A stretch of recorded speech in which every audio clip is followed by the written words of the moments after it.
অবরোধকারীদের অভিযোগ বিগত প্রায় ১০ দিন ধরে তাদের পুরো এলাকা সম্পূর্ণ বিদ্যুৎহীন হয়ে পড়ে রয়েছে। লোডশেডিং সহ নানাবিধ সমস্যায় জর্জরিত সাধারণ মানুষ। বিদ্যুৎ না থাকায় পানীয় জলের তীব্র সংকট দেখা দিয়েছে। চরম ভোগান্তির শিকার হচ্ছেন ছাত্রছাত্রী থেকে শুরু করে আবাল বৃদ্ধ বনিতা। অথচ বিদ্যুৎ নিগম বা প্রশাসনের পক্ষ থেকে সমস্যা সমাধানের কোনো কার্যকর ভূমিকা গ্রহণ করা হচ্ছে না।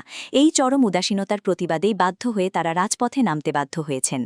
অবরোধের জেরে সালেমা আমবাসা সড়কে যান চলাচল সম্পূর্ণ স্তব্ধ হয়ে পড়ে এবং রাস্তার দুপাশে বহু যানবাহন আটকে পড়ে।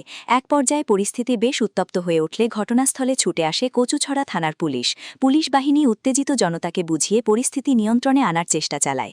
এদিকে গোটা পরিস্থিতি বর্তমানে নিয়ন্ত্রণে থাকলেও অবরোধস্থল থেকে এলাকাবাসীরা স্পষ্ট হুঁশিয়ারি দিয়ে জানিয়েছেন, নিগম যতক্ষণ না পর্যন্ত তাদের এই বিদ্যুৎ সমস্যার স্থায়ী সমাধান করছে ততক্ষণ পর্যন্ত তাদের এই প্রতিবাদী আন্দোলন ধাপে ধাপে জারি থাকবে। এখন দেখার পরপর দুবার জনগণের এই ক্ষোভের পর বিদ্যুৎ নিগম এবং মহকুমা প্রশাসন প্রকৃতপক্ষে কী দ্রুত পদক্ষেপ গ্রহণ করে।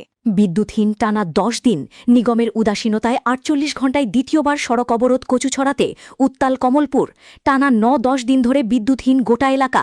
বারবার বিদ্যুৎ নিগমের কর্তাদের জানিয়েও মেলেনি কোনো সুরাহা।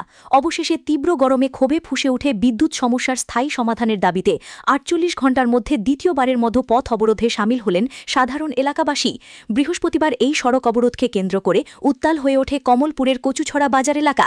জানা গেছে, এলাকার সর্বস্তরের ভূপ্নি মানুষ এবং সম্মিলিতভাবে কচুছড়া এলাকায় সালেমা আমবাসা সড়ক অবরোধ করেন। গত ৪৮ ঘণ্টার মধ্যে একই জায়গায় পরপর দুবার এই ধরনের সড়ক অবরোধের ঘটনায় গোটা মহকুমা জুড়ে ব্যাপক আলোড়ন ও গুঞ্জনের সৃষ্টি হয়েছে। এলাকাবাসীর তরফ হইতে আমরা আজকে রাস্তা অবরোধ করতে বাধ্য হচ্ছি। কতগুলি কারণের সমস্যা। আমরা এখানে দীর্ঘদিন ধরে ৯-১০ দিন ধরে আমরা এখানে কারেন্ট বিদ্যুৎ নাই। আমরা বিদ্যুৎ দপ্তরে ইলেকট্রিক ডিপার্টমেন্টে কতবার যাই আমরা কথা কওয়া এসে পরে মানে দিচ্ছি করে আমরা এইভাবে হয়রানির শিকার করাইতেছে। সেই কারণে আজকে আমরা রাস্তার পথ অবরোধ করতে বাধ্য হয়েছি। আর যতক্ষণ এই সলিউশন, আমাদের সমস্যার সলিউশন হইতো না, আমরা অতটুকু আমরা রাস্তা অবরোধ চলবো।